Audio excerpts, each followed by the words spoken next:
Kapas-Botolan Road Project ay nakatakdang magbago ng buhay at magdulot ng pagunlad ng ekonomiya sa pamamagitan ng pag-uugnay sa dalawang lalawigan ng Zambales at Tarlac. Babaguhin ito ng Kapas-Botolan Road sa pamamagitan ng pagbibigay ng 38 kilometrong direktang ruta na may 8 tulay na umaabot ng 2 kilometro. Sa pangako nitong mabawasan ang oras ng paglalakbay sa pagitan ng dalawang lalawigan, sa 1 oras at 20 minuto lamang, ang kalsada ay nagdulot ng kagalakan at pag-asa sa mga komunidad sa gitnang Luzon.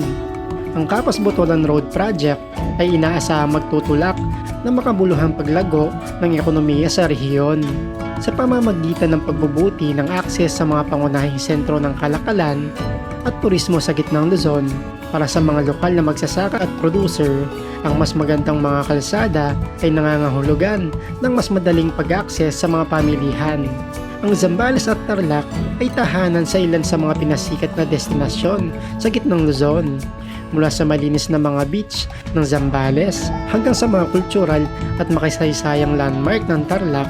Ang pinabuting koneksyon ay magbubukas sa rehiyon sa mas maraming lokal at internasyonal na mga turista.